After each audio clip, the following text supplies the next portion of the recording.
Well, before we finish up new business, we have one last little item to take care of here. Damn right we do. Oh, here we go. I'm not sure how to approach it. I think I should interview you guys, actually. I think you should. Let me preface it, and then you can go at it. So, Voodoo, our cherished forum moderator, sent me a PM with an offer I couldn't refuse, basically. Shouldn't refuse. And said, what if I gift Muscle March to you and John and James and get you guys to talk about it for a couple of minutes on the show? And I said, well, if you want to buy us 3 copies of this $5 game, now granted, I don't want to open the floodgates here to all of our generous listeners. You can't get us to talk about just anything. It has to be awful and homoerotic. Yeah, it was a combination of, let's say, the uniqueness. Johnny, we don't want to blow our wad right off the bat here. Let's just say that. I think you just did. Oh yes, but also Muscle March is obviously it's a pretty simple game for WiiWare. True. It's not a huge burden on us to play it and talk about it. So it's not exactly Super Mario RPG. It's not very long, but it does get quite hard. No. Oh, Greg, please, I don't know if I can keep talking in a serious voice. So. Okay, so as unfortunately cross-region gifting is not possible, which is pretty lame, I have the opportunity to play the straight man here, to get the straight dope on Muscle. Well, this game, somebody has to play the straight man. I think this game proves that's not the case, John. But the first thing I wanted to know about this originally came out in the arcade, so people have been playing it in public. Is the experience made better or worse in the privacy of your own home? There is some enhancement going on when you play this in the privacy of your own home, I think. Yeah, exactly. I agree. I don't know. You'd probably get arrested if you were playing this in public. Well, it's weird. I mean, the Maybe not in gestures Japan, that I you're don't doing, the gestures that you're doing are not in themselves obscene. I mean, This is true. any No, kind of... the gestures I was doing were in fact obscene. Oh, okay.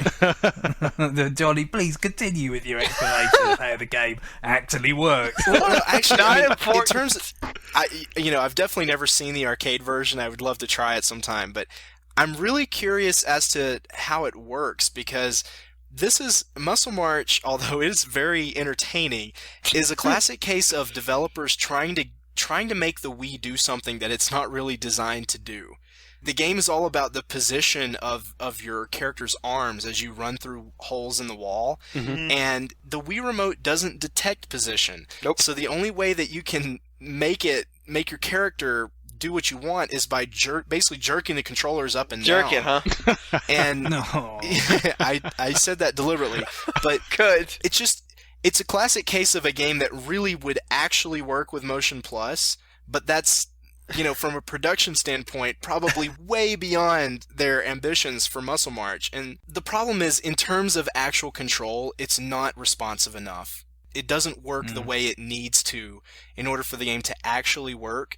But on a different level, the game works perfectly. So. Yeah. Yes. Well, I mean, the thing is, I found that there's kind of like a sweet spot where you can basically hold the nunchuck and remote, and pretty much like you just hold them there the entire time. And when you have to push them down, you just move them down, up. Like it's almost like those guys on like the airport tarmacs that flag. That's what it reminds me of, or like some sort of flag game.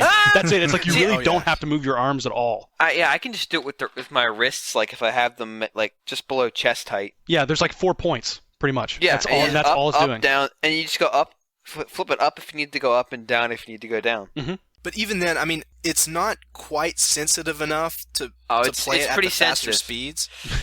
But at the same time, it's like they overcompensated. Like they didn't want you to accidentally move your arms up and down. But because of that, there's kind of a delay while the game interprets whether you really wanted to move your arms or not.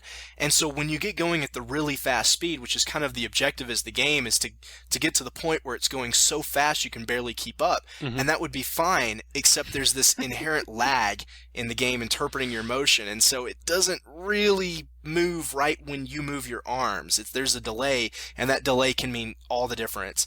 It's bad enough that I just wonder if it's even possible to play it perfectly, or if you get to a point where you just have to guess what the next position is. Well, it's the same pattern over and over again, so I guess in theory you could memorize it. But if you've played that game enough times to memorize it, something bad is going to happen to your mind. All I want to know is, where does the polar bear fit into all this? Well, it fits in between Pedroso and I can't remember what the female character's name is. Brenda. Oh, Brenda. Yeah, she's terrifying.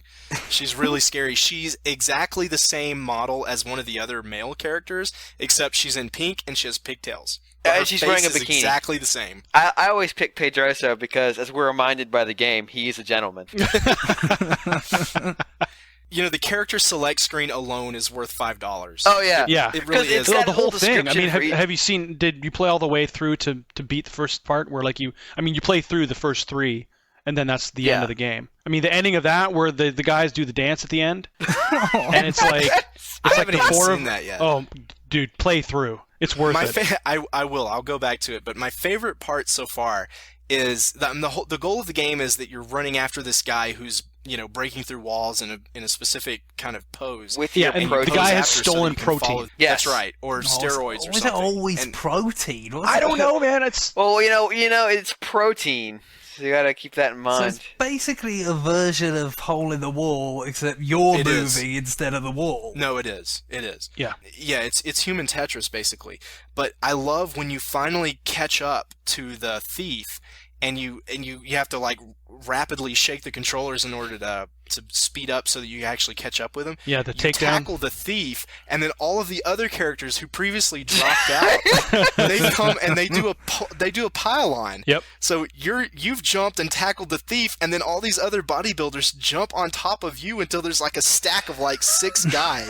A stack of man flesh. Thief. It's hilarious. My favorite is always I don't know if he's supposed to be God or whatever, but the character holding the giant hammer that just occasionally berates you if you lose. Yeah, with the guy with the white beard. It sounds like the sequel to Hercules in New York that I've always wanted. See, I would put it more as it's like the mutated love child of Choaniki and Katamari Damacy. Yeah, and when I first turned it on, my first thought was it's very much like WarioWare. It has that kind of feel to it, where it's just all just goofy, Japanese, weird, cartoony stuff. But it's a lot real campy, though. Yeah, it's a lot. Way crazier. Yeah. Well, it's funny because when I first started playing the game, I think I was just stunned. There was about 2 or 3 levels before I could really make sense of what the hell just happened. Mm-hmm. And then I got my ass completely handed to me in the 3rd stage, which is the game difficulty level goes way up. Yeah, it does. When you get to the guy on the hoverboard, it becomes extremely difficult. The alien on the hoverboard, thank you. Yeah. Yeah. Oh, no, this is the blue guy. What's it called? The blue guy. Mech Muscle? Mech Muscle is the last guy. Mech Muscle. Yeah. But I would encourage you guys, if you haven't noticed this before, the game has some pretty wacky Japanese music. Yes. And when the stage begins, make sure you look at the title of the song that shows up on the screen, because these songs have the best names. It's like one of them's called Muscle Passion or something. Yeah. But by the way, have you played through all the different stages? I did, yeah. My personal favorite set of foes is the 2 bunny rabbits where one's riding the other one's ass. Yeah, no, I like those because the guy on the back who's actually doing his arms is an orange, so he's easier to see. Yes, he is. Which is really important. You have to be able to see the pose that the guy in the front's doing, which is hard because a lot of times you have 2 or 3 other bodybuilders who are in between you and the thief. Yes. We probably can't. There's not that much more to say about Muscle March, so I think there is. No, there's one other thing I would like to talk about, and that is Endless Rush Mode. Have you played that? I haven't tried that. Try Endless Rush Mode. The funniest thing about it, and again, this kind of goes back to, I just kind of wonder what the whole deal is in Japan with muscle bodybuilders, and the funniest thing about it is, all you're trying to do is you're just trying to go as far as you can, just run through as many walls as you can, right? Mm-hmm. And it gets going faster and faster. Yeah, but you're doing it on a rainbow. Yes. Why a rainbow, Johnny? Yes. Why? Why a rainbow? Rainbows make people happy. It's a rainbow, but there's just walls in the middle of it for no discernible reason whatsoever. But why? Remember, John, a rainbow is a promise from God. I suppose we should be grateful it's an endless mode, so we'll never actually get to see what's in the pot of gold at the end of that particular rainbow. Right, let me tell you, because of this game, I don't think I'll ever look at Rainbow Road and Mario Kart quite the same way again. Oh, God. But the best part of that is there's just so much crap on the side of the rainbow, but once it gets going fast, you can't look at it because you'll lose. But yeah, it's a good game to have a spectator because it's kind of like Katamari where there's so much crazy shit going on that while you're playing you can't really focus on. Yeah. And it's nice to have somebody there just laughing at everything on the sides. Although, well, actually on my TV, the things on the sides are bars because there's no widescreen Yeah, support. there's just these two bars. Which is really a shame. I wish they could cram even more wackiness onto the widescreen, but I'm not sure the Wii could handle much more wackiness. Yeah, they just put bars on there. It's too bad. I don't know about you guys. I'm ready for a break, but I do sincerely thank Voodoo for sponsoring this discussion of Muscle March. Muscle March brought to you by Voodoo. Yes, and Voodoo, I hope it's everything that you hoped for. So with that, we're going to take a break. When we come back, we'll have a listener mail.